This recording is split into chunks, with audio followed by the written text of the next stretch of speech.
Subscribe करना और video को शेयर भी करना। मैं गणित को सिखाऊंगा, ना कि रटवाऊंगा, क्योंकि गणित सीखने से आती है, रटने से नहीं आती है। ठीक है, तो पहला चैप्टर है वास्तविक संख्याएं। तो संख्याओं के बारे में हम जान लेते हैं। संख्याएं हमारे पास होती हैं दो प्रकार की। एक होती है वास्तविक संख्या,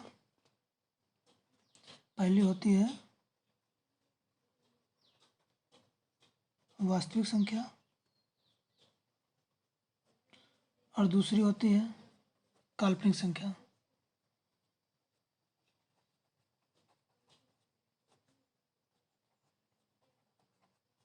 तो काल्पनिक संख्या का जिक्र हमारे 10th लेवल में नहीं है, इसको हम अपर लेवल यानी 11th में पढ़ेंगे। जस्ट एक मिनट में बता देता हूँ कि काल्पनिक संख्या क्या होती हैं। फिलहाल इसका यूज नहीं है। जैसे हम x² + 3 = 0 लेते हैं, तो यहाँ x की वैल्यू निकाल लेंगे। x बराबर माइनस प्लस माइनस है ना, ये √3 प्लस माइनस √3 माइनस में, क्योंकि इसको ट्रांसफर करेंगे तो माइनस में जाएगा, यहाँ से स्क्वायर हटाएंगे तो इस पर रूट आ जाएगा, है ना। तो इस प्रकार की जो पूर्णांक होता है इसको हम कहते हैं काल्पनिक संख्या। ठीक है, तो आइए हम वास्तविक संख्याओं के बारे में देखते हैं। तो वास्तविक संख्याओं के कुछ प्रकार होते हैं। जैसे नंबर 1 पर है प्राकृतिक संख्या।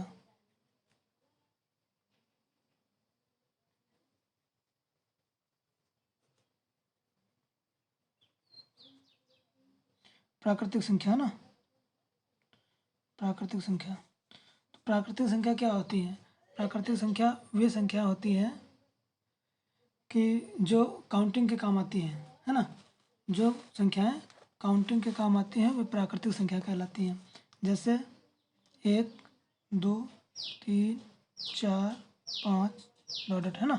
इस प्रकार से प्राकृतिक संख्या कहलाती है। अनंत होती है, जितनी आप काउंट कर पाओ उतनी संख्या होती है प्राकृतिक संख्या। उसके बाद आपका पूर्ण संख्या आती है।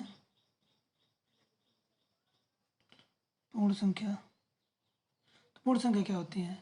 यदि हम प्राकृतिक संख्याओं में जीरो भी शामिल कर लें, है ना, यदि हम प्राकृतिक संख्याओं में जीरो भी शामिल कर लें तो वे हमें पूर्ण संख्या प्राप्त होती हैं। उनको हम क्या कहते हैं? पूर्ण संख्या कहते हैं। जैसे 0, 1, 2, 3, 4, 5 ऐसे डॉट डॉट, है ना।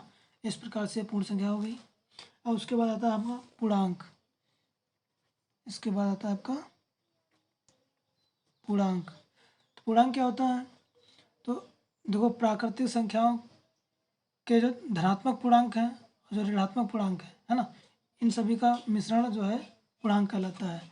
जैसे देखो 0, 1, 2, 3, 4 डॉट डॉट, इस प्रकार से बाएं पक्ष में -1, -2, -3 और -4, ये डॉट डॉट, ये इस प्रकार से जो है ये पूर्णांक कहलाते हैं। जो माइनस वाले डिजिट हैं आपके, ये ऋणात्मक पूर्णांक कहलाएंगे, और जो प्लस वाले डिजिट हैं इनको हम धनात्मक पूर्णांक कहते हैं।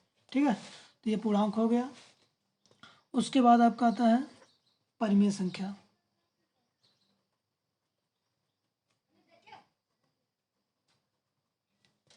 परिमेय संख्या क्या होता है? परिमेय संख्या वे संख्याएं जो p/q के रूप में लिखी जाए, है ना, जो संख्याएं p/q के रूप में लिखी जाए। ठीक है, जहाँ q is not equal to 0, यानी q का मान 0 नहीं होना चाहिए, यानी हर जो है हर का मान 0 नहीं होना चाहिए, और वह p और q का HCF 1 होना चाहिए। कितना होना चाहिए? 1 होना चाहिए, है ना। p और q का HCF 1 होना चाहिए और q का वैल्यू 0 नहीं होना चाहिए। तो ऐसी स्थिति में जो पूर्णांक होंगे, जो संख्या होंगी, उन्हें हम परिमेय संख्या कहेंगे।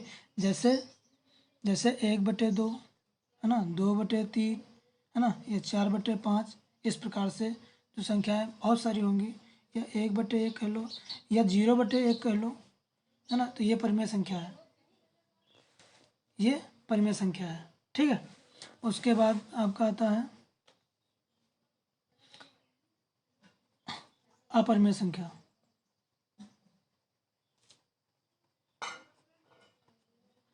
अपरिमेय संख्या क्या होता है?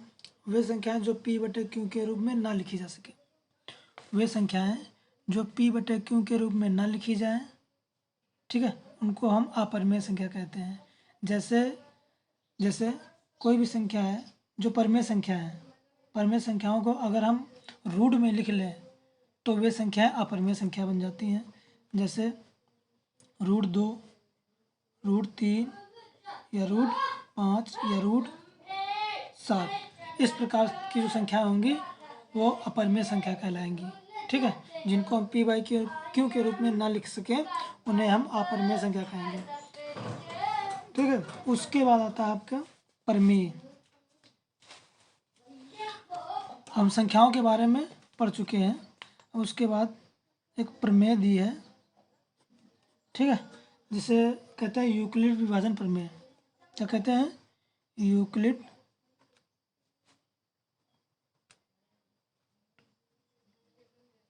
विभाजन प्रमेय। ठीक है, तो यूक्लिड विभाजन क्या होता है? जैसे अगर हम बात करें कि आपके पास कोई दो नंबर है, ठीक है, आपके पास कोई दो नंबर हैं, जैसे a ग्रेटर देन b, है ना, a greater than b, a का वैल्यू b से बड़ा है। तो अगर हम b से a में भाग कराएं, b से अगर हम a में भाग कराते हैं, ठीक है, तो यहाँ भागफल आता है जिसको हम q बोलते हैं, और ये आपका शेषफल r। ठीक है, तो इन सभी के बीच जो हमारे पास संबंध बनता है उससे हम यूक्लिड विभाजन प्रमेय कहते हैं। संबंध क्या बनता है? अगर ऐसी स्थिति बनती है तब जो है a बराबर BQ प्लस R, है ना, ये संबंध बनता है, a बराबर BQ प्लस R, जहाँ जो R है आपका, ठीक है, R जो है वो 0 के बराबर भी हो सकता है और 0 से बड़ा भी हो सकता है, यानी शेषफल जो है 0 भी हो सकता है और 0 से बड़ा भी हो सकता है। लेकिन जो आपका भाजक होता है b, है ना, उससे तो छोटा होगा, उससे रिमाइंडर जो है छोटा होगा। ठीक है, यह कंडीशन बनती है। तो ये तुम्हारा है भाज्य बराबर भाजक गुणे भागफल प्लस शेषफल। तो ये कंडीशन जो बनती है इसे हम कहते हैं यूक्लिड विभाजन प्रमेय। ठीक है, आई होप समझ में आ गया होगा। अब हम एक्सरसाइज शुरू करते हैं 1.1।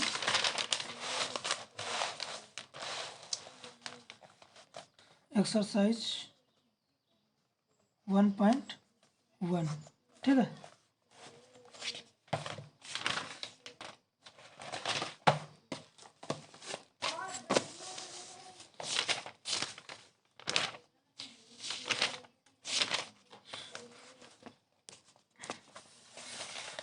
ये आपके सवाल दिए, लिखा है निम्नलिखित संख्याओं का HCF ज्ञात करने के लिए यूक्लिड विभाजन एल्गोरिथम का प्रयोग कीजिए। एल्गोरिथम अभी हमने बताया ना, एल्गोरिथम जो होता है, जो चरण कहते हैं, स्टेप, है ना, वही इसका मतलब होता है एल्गोरिथम। दिया है संख्याएं कि 135 और 225 का HCF ज्ञात करना है। किस विधि से ज्ञात करना है?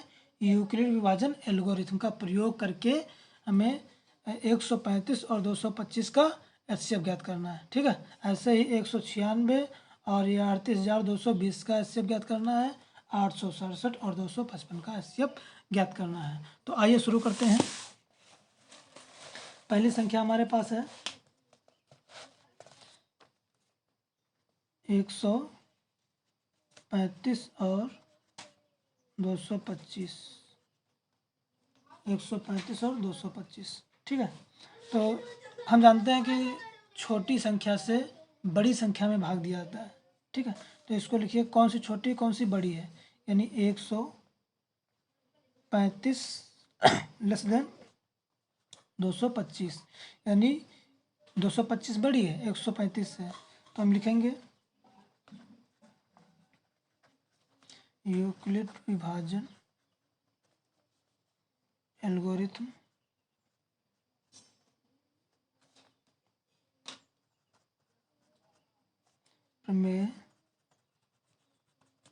से, ठीक है। तो देखिए इधर हम लिखेंगे चरण और इधर हम भाग करा लेते हैं। हमको भाग कराना है 135 से भाग कराना है 225 में, ठीक है। तो 135 का टेबल पढ़ेंगे 225 में तो एक बार जाएगा, 135 माइनस कराइए 90 बचेगा। अब देखो यहाँ पे ये रिमाइंडर है, ठीक है। रिमाइंडर यहाँ जीरो नहीं है, जब तक शेषफल जीरो ना आ जाए तब तक ये स्टेप हम बार बार करते रहेंगे। तो देखिए यहाँ पर जो इसका संबंध हमने बताया था पीछे, यानी भाज्य बराबर, यानी भाज्य क्या है 225 बराबर भाजक आपका 135 है, 135 इंटू भागफल 1 प्लस शेषफल कितना है 90, है ना। यहाँ पर जो r का वैल्यू है वो जीरो नहीं है, तो अगर ये जीरो नहीं है तो इसको कंटिन्यू आगे करेंगे। यहाँ पे चरण नंबर 1 लिख लीजिए, चरण नंबर लिख लीजिए या स्टेप लिख लीजिए, स्टेप फर्स्ट है इसका, है ना, स्टेप फर्स्ट है। तो अब ये जो तुम्हारा 90 जो शेषफल बचा है ये भाजक बन जाएगा, और जो भाजक था आपका 135 ये भाज्य बन जाएगा इस प्रकार से, ठीक है। ये 135 यहाँ आ जाएगा 135, ठीक है। अब ये 90 का टेबल हम पढ़ेंगे 135 में, ठीक है, तो एक बार जाएगा, ठीक है। तो ये आपका बनेगा 135, 90 का पहाड़ा एक बार पढ़ेंगे, घटाएंगे 13 से 9 गया, 13 से 9 गया 4, है ना। अब देखो यहाँ दूसरा स्टेप बनता है आपका, यहाँ शेषफल अभी जीरो नहीं है तो स्टेप सेकंड, यहाँ पर आपका भाज्य कितना है 135 बराबर 90 प्लस 1 इंटू 1 प्लस कितना है 45। अब यहाँ देखिए r का वैल्यू जीरो है क्या, नहीं है, यानी रिमाइंडर आपका जीरो नहीं है, तो ये कंटिन्यू अभी चलेगा। अब देखो यहाँ पर 100 जो आपका 45 है ये आपका बन जाएगा भाजक, और जो 90 आपका है ये बन जाएगा भाज्य, ये 90 इधर आ जाएगा, तो 45 दूना 90 होता है, माइनस कराएंगे तो जीरो बचेगा। अब देखो रिमाइंडर यहाँ पे जीरो आ गया, शेषफल जीरो आ गया, ठीक है। तो अब स्टेप थर्ड में देखिए, स्टेप थर्ड में आपका 105 जो आपका भाज्य है 90 बराबर 45 इंटू 2 प्लस 0, देखो यहाँ r बराबर कितना है जीरो है, ठीक है। इसलिए यहाँ शेषफल कितना है जीरो है, जब जीरो आ गया तो इसलिए जो इन दोनों संख्याओं का HCF होगा वो कितना होगा 45 होगा। क्यों? क्योंकि 45 के द्वारा पूरी संख्या आपकी विभाजित हो जाती है, तो इसलिए क्या है 45 इसका HCF होगा। अतः हम लिख सकते हैं कि 135 और 225, है ना, 135 और 225 का HCF 45, कितना 45। बताइए समझ में आया कि नहीं आया? समझ में ना आया तो दोबारा वीडियो को देखना ज़रूर, ठीक है, समझ में आ जाएगा। अब देखिए दूसरा सवाल है इसका दूसरा सवाल है 196 और 38,220, 196 और 38,220। वही बात, कौन सी संख्या छोटी है कौन सी बड़ी है, 38,220 बड़ी है 196 से, है ना, तो लिखेंगे हम 38,220 ग्रेटर देन 196, ठीक है। किस विधि से हम इसका HCF ज्ञात करेंगे, यूक्लिड विभाजन एल्गोरिथम से। तो लिखना है हमें यूक्लिड विभाजन एल्गोरिथम से, ठीक है, यूक्लिड विभाजन एल्गोरिथम से। तो देखिए संख्या आपकी क्या है, संख्या आपकी 196 से भाग करना है हमें 38,220 में, भाग कराइए। 196 का पहाड़ा पढ़िए आप 303 डिजिट ले लीजिए, यहाँ पर 382 में पढ़ लीजिए, है ना, तो एक बढ़ जाएगा 196, माइनस कराएंगे हम, माइनस कराएंगे कितना बचेगा भाई, 6 बचेगा यहाँ पर, इसको माइनस कराएंगे 8 और ये 186 बचा। अभी हमारे पास संख्या है, ठीक है, अभी हमारे पास संख्या है यहाँ पे लेने के लिए, ठीक है, तो संख्या ले लेते हैं हम 2। अब भाग कराएंगे हम, 196 का टेबल पढ़ना है हमें 1862 में, तो पढ़िए, ये 9 बढ़ जाएगा शायद, ठीक है, तो यहाँ पर आएगा 9 छक 54 होता है, और 9 9 81, 81 5 86, और 9 1 कम 9 होता है, और 9 8 17, ठीक है, माइनस कराइए, माइनस कराएंगे तो यहाँ पर 8, इसको माइनस करेंगे, ये 9 बचा, या 0 बचा, 0 तो लीजिए, तो यहाँ पे 980 बचा, तो 980 में हम पहाड़ा पढ़ेंगे 196 का, तो ये जाएगा आपका 5 बार, तो यहाँ पर आपका आ गया पूरा पूरा कट जाएगा 980, माइनस करेंगे 0 हो जाएगा, ठीक है, तो ये आपका पहला चरण चला है, पहले चरण में आपका एचसीएफ आ जाता है। तो स्टेप फर्स्ट है, यहाँ पर लिखेंगे स्टेप फर्स्ट, है ना, स्टेप फर्स्ट में आपका 38,220 बराबर 196 इंटू 195 प्लस में 0, है ना, लिख सकते हैं यहाँ पर हम कि यहाँ r बराबर 0 है, ठीक है, इसलिए 196 और 38,220 का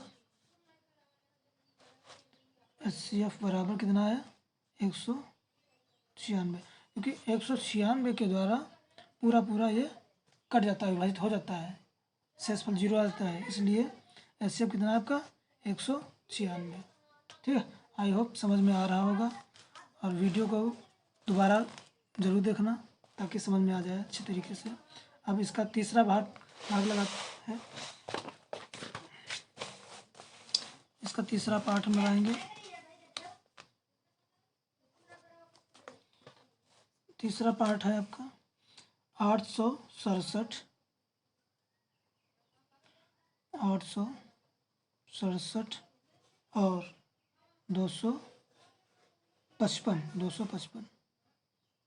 867 और 255। तो इसमें भी हम जांच लेते हैं कौन सी छोटी संख्या कौन सी बड़ी संख्या है। तो 867 ग्रेटर देन 255, है ना, ये आपको दिखाना है कौन सी छोटी संख्या कौन सी बड़ी संख्या। अब लिखिए, यूक्लिड विभाजन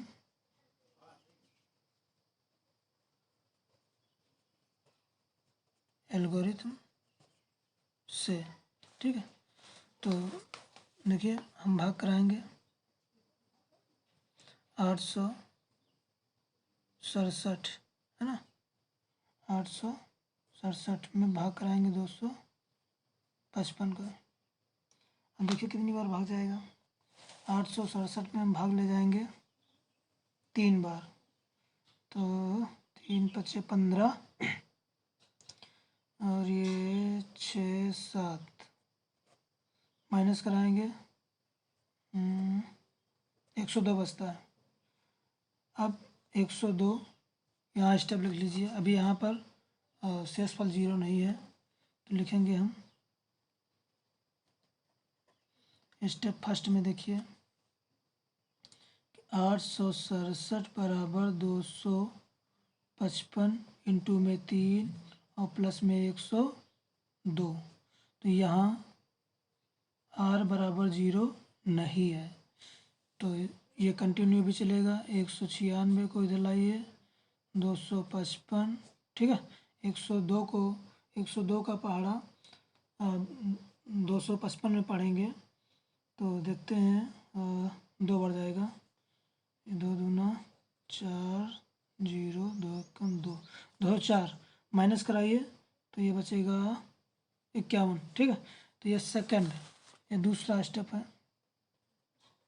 स्टेप सेकंड। तो सेकंड स्टेप में आपका भाज्य कितना है, 255 बराबर 102 इंटू में 2 प्लस में 51। अभी यहाँ पर आर का वैल्यू 0 नहीं है ना, r is not equal to 0। अभी आर का मान 0 नहीं है, तो ये कंटिन्यू अभी आगे प्रोसेस चलेगा। 102 इधर आ जाएगा, 51 का पढ़ा 102 में पढ़ेंगे तो 2 बार जाएगा, 51 दूना 102, माइनस कराइए 0। यहाँ आर का वैल्यू 0 है। ठीक है, तो स्टेप सेकंड, स्टेप थर्ड है ना, स्टेप थर्ड में देखिए 102 बराबर 51 इंटू 2 प्लस 0 है ना। यहाँ हम देखते हैं कि आर का वैल्यू 0 है। जब आर का वैल्यू है अतः हम कह सकते हैं कि संख्या 868 और 255, 868 और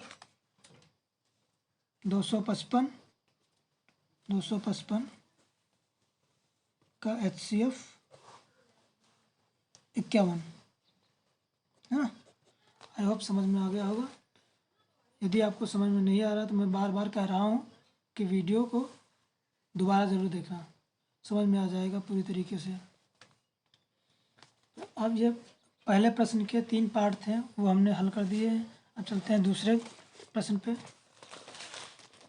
दूसरा प्रश्न देखिए, लिखा है कि दर्शाइए कि कोई भी धनात्मक विषम पूर्णांक 6q+1 या 6q+3 या 6q+5 के रूप का होता है जहाँ q कोई पूर्णांक है। तो देखिए प्रश्न नंबर 2 पे ध्यान दीजिए।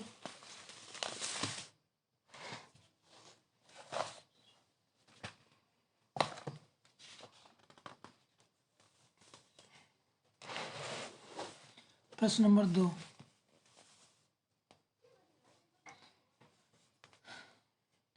लिखते हैं हम,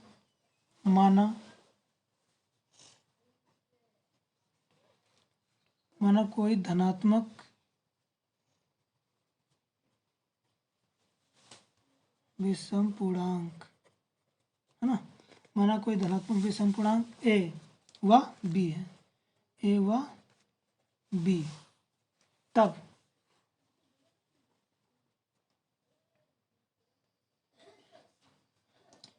ए बराबर बी क्यू प्लस आर है ना। यही कंडीशन हमने आपको बताई थी, जहाँ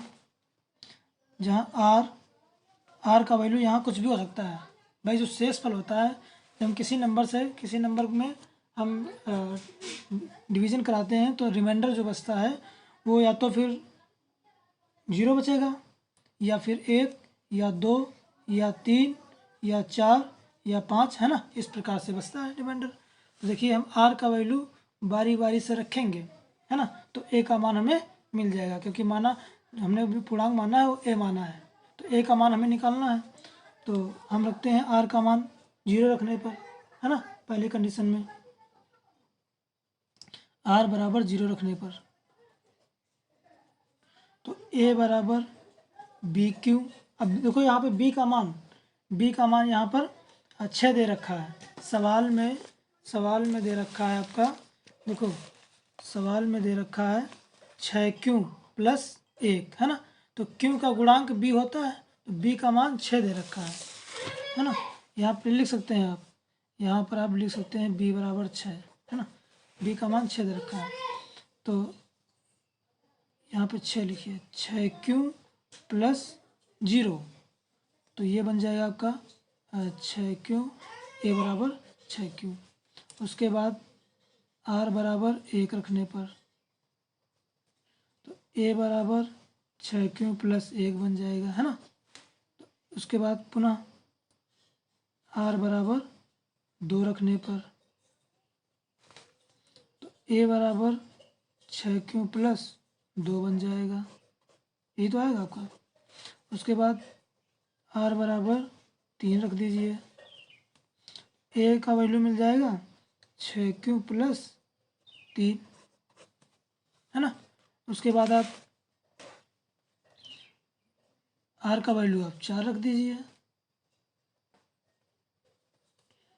ए का वैल्यू मिल जाएगा 6q प्लस 4, आर का वैल्यू 5 रख दीजिए,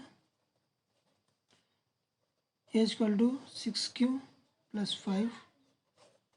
ठीक है, हमें क्या कह रहा था, हमें लाना क्या है, हमें लाना है, देखिए दोबारा क्या लाना है हमें, 6q plus 1, 6q plus 3, 6q plus 5 के रूप का होता है धनात्मक विषम पूर्णांक, है ना। विषम की बात कर रहा है यहाँ पर। तो विषम देखिए, इसमें विषम कौन कौन से हैं भाई, जो आपका 6q है ये सम है, 6q प्लस 1 ये विषम है, 6q प्लस 2 है ना ये क्या है, सम है ना, ये भी सम है आपका।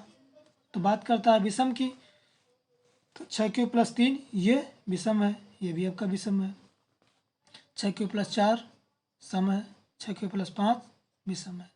तो बात करता है विषम की, तो हम विषम वाले लेंगे, है ना। तो विषम पूर्णांक, विषम पूर्णांक कौन कौन से हैं भाई, लिख लीजिए। ए बराबर 6q प्लस 1 या 6q प्लस 3 या 6q प्लस 5 के रूप का हो सकता है। बस ये हो गया, इस प्रकार से करना था, है ना। आई होप समझ में आ गया होगा। उसके बाद देखिए, मेरी सुलेख सही नहीं है, समझने की कोशिश करना, मेरा काम है पढ़ाना, ठीक है। तो आपको समझ में तो आएगा ही, हालांकि सुलेख नहीं सही है। तो देखिए, ये प्रश्न नंबर 2 था जो कि कंप्लीट हो गया है। अब प्रश्न नंबर 3 देखिए। प्रश्न नंबर 3 कह रहा है, किसी परेड में 616 सदस्यों वाली एक सेना की टुकड़ी को 32 सदस्यों वाले एक आर्मी बैंड के पीछे मार्च कराना है। दोनों समूहों को समान संख्या वाले स्तंभों में मार्च कराना है। उन स्तंभों की अधिकतम संख्या जिसमें वे मार्च कर सकते हैं। अधिकतम की बात करें ना तो एलसीएम निकालना, जब भी कहें न्यूनतम की बात करें तो एलसीएम निकालना है, अधिकतम की बात करें तो एचसीएफ निकालना है। ठीक है, तो पहले जो आपने पहला क्वेश्चन सॉल्व किया था उसी तरीके से, ठीक है, उसी के तरीके से लगाना है। तो प्रश्न नंबर 3 देखते हैं, प्रश्न नंबर 3 को देखते हैं। प्रश्न नंबर 3 देखिए, संख्या हमारे पास दे रखी है 616 और 32। वही काम इसमें दिखाना है आपको, कौन सी संख्या बड़ी कौन सी छोटी है। 616 ग्रेटर देन 32।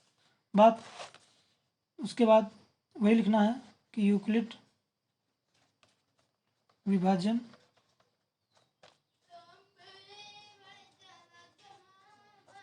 एल्गोरिथम से, ठीक है। तो देखिए 32 से हमें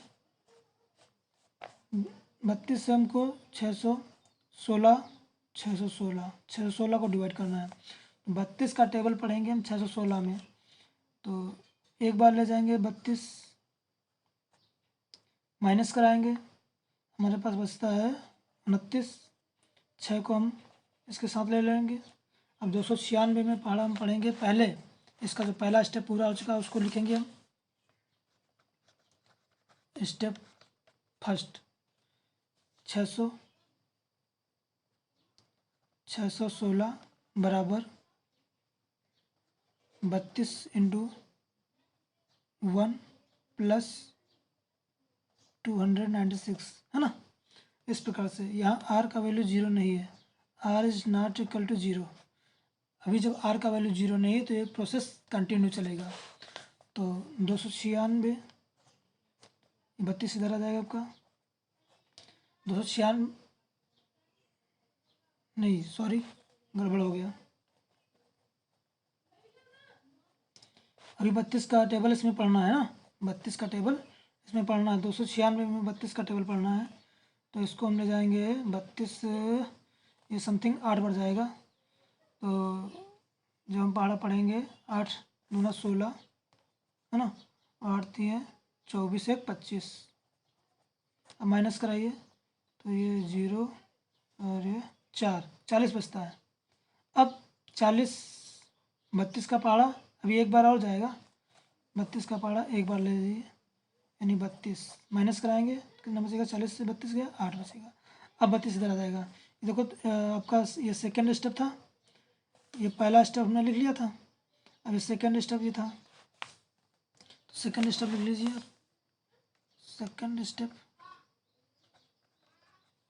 सेकेंड स्टेप में आपका नहीं, अभी नहीं, अभी सेकेंड स्टेप करेंगे हम। हाँ, ये 8 और ये 32 इधर आएगा, है ना, ये 32 इधर आएगा। 8 का टेबल पढ़ेंगे 32 में तो 4 टाइम जाएगा, 4 टाइम जाएगा 32, है ना। माइनस करिए 0, यहाँ आर का वैल्यू आ 0 हो गया। देखिए 32 बराबर 8 इंटू 4 प्लस 0, यहाँ आर का मान 0 है, यहाँ आर का मान 0 है, इसलिए दी गई संख्या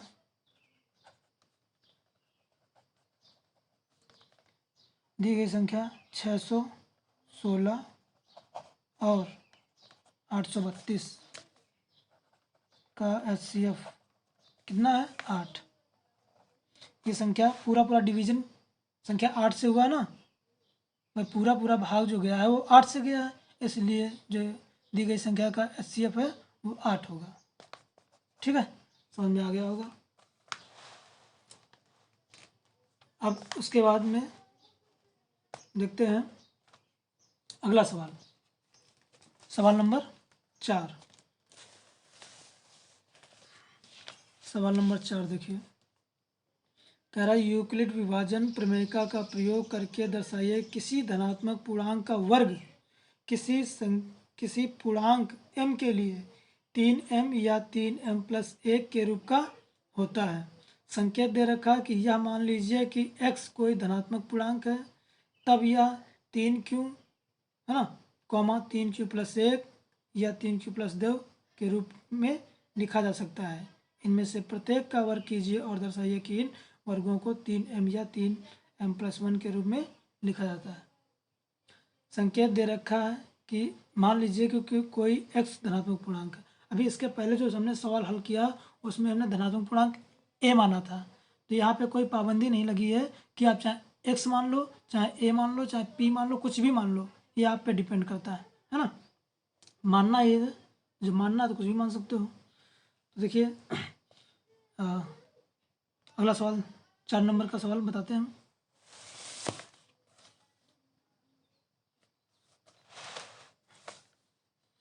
चार नंबर का सवाल है, देखिए माना संकेत में दे रखा है कि x मानिए, है ना, तो माना कोई धनात्मक पूर्णांक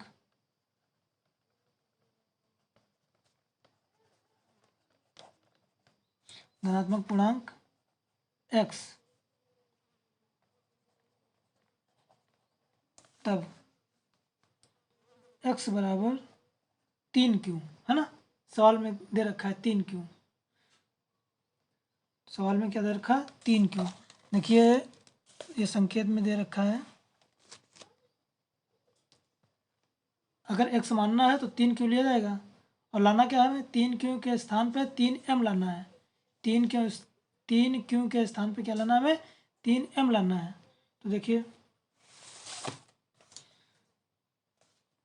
लिखते हैं दोनों पक्षों का वर्ग करने पर, है ना, दोनों पक्षों का वर्ग करने पर, दोनों पक्षों का वर्ग करने पर, squaring of the both side. देखिए x square equal to 3q का होल स्क्वायर, है ना। एक्स स्क्वायर इक्वल टू 3 का स्क्वायर 9 q स्क्वायर। अब यहाँ से हम कॉमन निकालेंगे, एक्स स्क्वायर बराबर हमें लाना क्या 3m लाना है, 3 यहाँ से कॉमन निकालिए, यहाँ कितना बच जाएगा आपका 3q स्क्वायर, है ना, या एक्स स्क्वायर इक्वल टू 3 और इसके स्थान पे क्या लिखेंगे हम, m, इसके स्थान पे m माना गया, जहाँ हम लिख सकते हैं जहाँ m बराबर 3q², हमने 3q² के स्थान पर हमने m लिखा है क्योंकि हमने मान लिया है कि m बराबर 3q², यानी m का वैल्यू जो है 3q² के बराबर है। तो ये आपका कंडीशन बन जाता है। पहली कंडीशन में 3m लाना था, ठीक है। दूसरी कंडीशन में क्या लाना है, दूसरी कंडीशन में क्या लाना है, 3m+1 लाना है, 3m+1, है ना। तो पुनः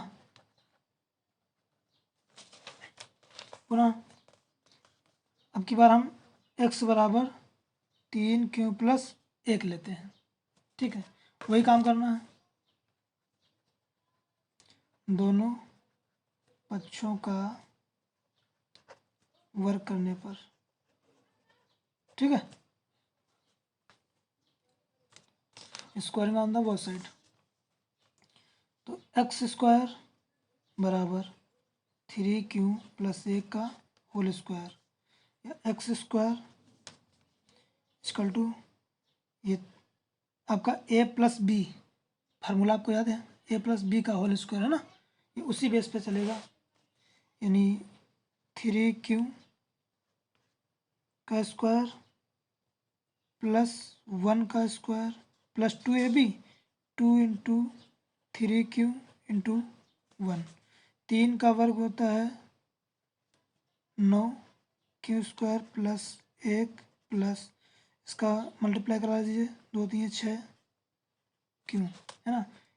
हमें लाना है 3m+1, तो 1 को उधर लिखेंगे, सीरियल से लिखेंगे, 9q² + 6a + 1, है ना। इसको नहीं छोड़ना है हमें, इसमें परिवर्तन लाना है, ठीक है।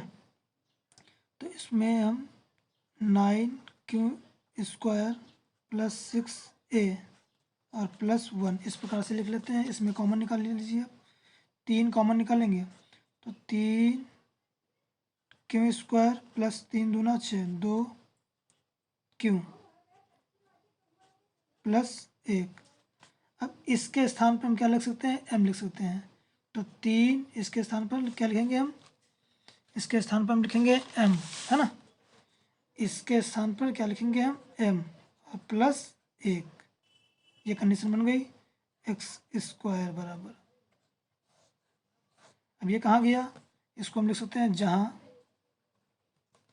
m बराबर 3q² + 2q, यानी इसके बराबर हमने m मान लिया, तो इसके स्थान पर m पुट कर सकते हैं, तो x² बराबर आ गया 3m+1, है ना। तो किसी भी पूर्णांक का वर्ग 3m या 3m+1 के रूप का हो सकता है। ये सवाल आपका कंप्लीट हो गया, आई होप समझ में आ गया होगा, है ना। समझ में ना आया तो दोबारा वीडियो को जरूर देखना। अब सवाल नंबर अगला और लास्ट इस एक्सरसाइज का, तो 5वां सवाल है, सवाल नंबर 5,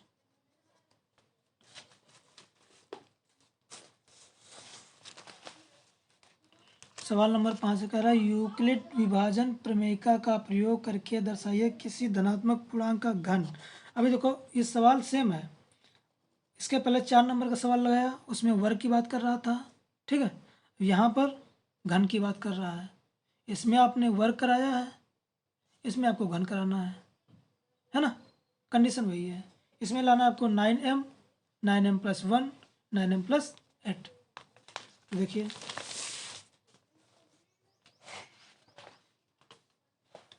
वही बात लिखते हैं, माना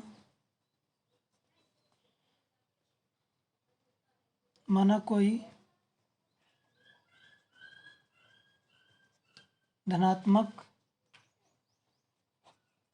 पूर्णांक x है, तब x बराबर 3q, दोनों पक्षों को क्या करना, घन कराना भैया, दोनों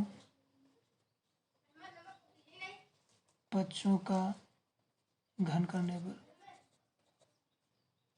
ठीक है। राइटिंग अच्छी ना लग रही हो तो भाई राइटिंग को इग्नोर करिएगा, समझिएगा। मेरा काम है समझाना, ना कि रटवाना। मैथमेटिक्स जितना आप एक्सरसाइज करोगे, जितना आप सीखोगे, उतना ही आएगा, ना कि रटने से आएगा। तो जब हम इसका घन कराएंगे, x cube equal to 3 q का होल क्यूब, है ना, या x cube equal to x cube equal to, यहाँ पे 3 का घन कितना होगा, 3 3 9 3 27 क्यू क्यूब, है ना। कॉमन निकालना, यहाँ पर हमें लाना क्या है, 9 लाना है, 9m लाना है। तो 9 यहाँ से कॉमन निकालो, 9 कॉमन निकालेंगे, 9 3 27, 3 क्यू की घात 3, इतना बचेगा। या लिख सकते हैं इसको हम एक्स क्यूब बराबर 9, और इसके स्थान पे क्या लिखेंगे हम, m, जहाँ जहाँ जहाँ m बराबर 3 क्यू क्यूब, है ना। तो इसको हमने m के बराबर लिख लिया है, मान लिया है, तो इसके स्थान पर हम m पुट कर देंगे।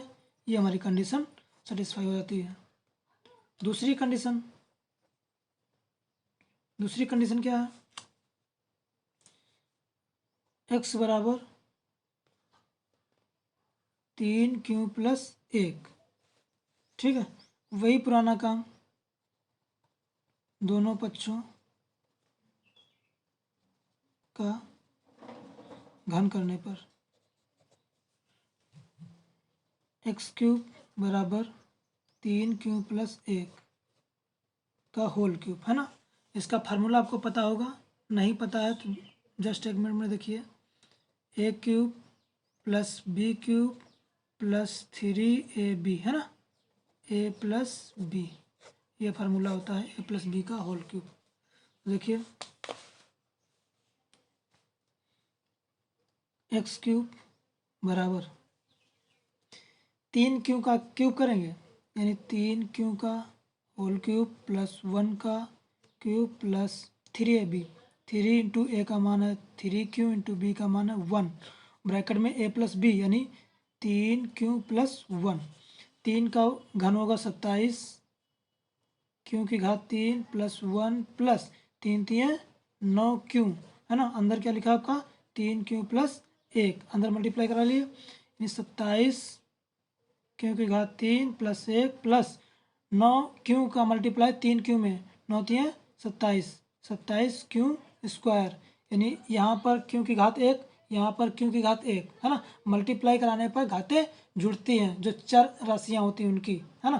तो यहाँ पे एक घात, यहाँ पे एक घात, क्यू की गुणा क्यू में कराएंगे तो स्क्वायर बन जाएगा, क्यू की घात 2 प्लस 9 क्यू की गुणा कराएंगे 1 में, तो 9 एकम 9 क्यू।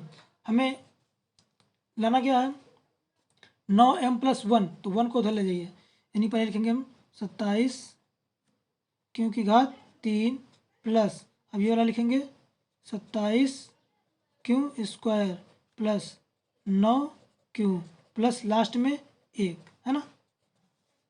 इस प्रकार से अभी एक में कोई छेड़छाड़ी नहीं करना है।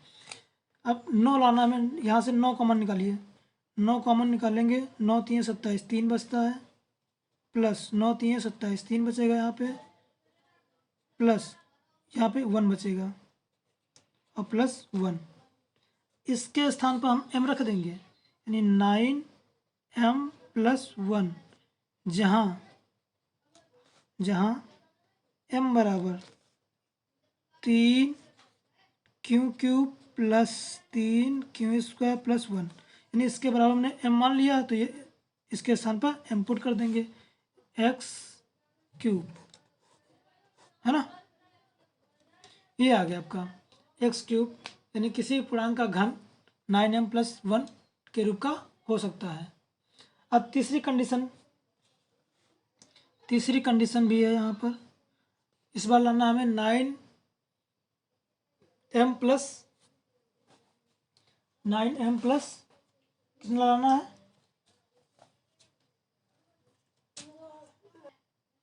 अब की बार लाना है हमें 9m प्लस 8, है ना।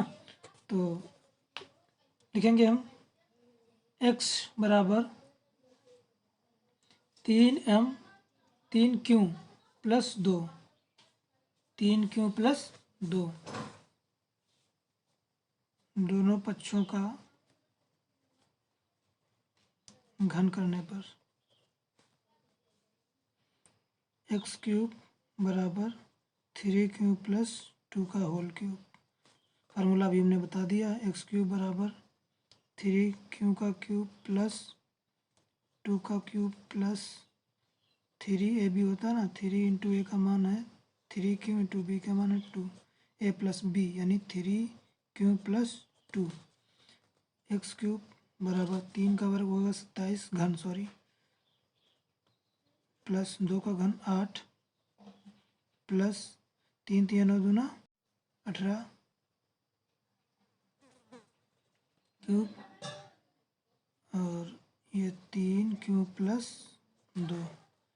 एक्स क्यूब बराबर 27 क्यू की घात 3 प्लस 8 प्लस 18 का मल्टीप्लाई 3 में 18 3 54, क्यू इंटू क्यू स्क्वायर बन जाएगा प्लस 18 दूना 36 क्यू। हमें 8 लाना है लास्ट में, तो 8 को उधर ले जाइए, 27 क्यू की घात 3 plus 54 Q square plus 36 Q और प्लस 8। इसके स्थान पर हम यहाँ से कॉमन निकालिए, पहले कॉमन निकालिए, 9 कॉमन निकालेंगे पहले हम, 9 3 27 प्लस यहाँ कितना बचेगा, 9 6 54 है ना, 6 क्यू स्क्वायर प्लस 9 चौक 36, 4 बचेगा क्यू और प्लस 8। अब ये देखो 9 और इसके स्थान पर हम क्या लिखेंगे, m और प्लस 8 है ना। ये एक्स क्यूब के बराबर है, ये क्या है, एक्स क्यूब के बराबर है, ये मान आ गया। यहाँ वही बात लिखना जहाँ m बराबर फलाना, ठीक है। तो ये कंडीशन आपकी बन गई। 9m प्लस 8 लाना था, ये आ गया आपका। 9m प्लस 1 लाना था, ये भी आ गया, और ये 9m लाना था, ठीक है। तो इस प्रकार से आपका सवाल कंप्लीट हो जाता है और साथ ही आपकी एक्सरसाइज भी कंप्लीट हो जाती है। तो आई होप मैंने जिस तरीके से समझाया है आपको समझ में आया होगा, ठीक है। और यदि ना आपको समझ में आया तो कमेंट बॉक्स में हमारी कमियों को ज़रूर बताना, ताकि हम और अच्छे से एक्सप्लेन कर पाएँ। और वीडियो अच्छा लगे तो लाइक और शेयर करना बिल्कुल भी ना भूलें, चैनल को सब्सक्राइब कर दें और बेल आइकन को प्रेस कर दें, ताकि हम जो भी वीडियो अपलोड करेंगे सबसे पहले आप तक पहुंच जाए, ठीक है। तो आई होप समझ में आया होगा आपको। तो अगला वीडियो हम यानी प्रश्नावली 2.2 नेक्स्ट दिन मिलेगा आपको, ठीक है। जय हिंद, जय भारत।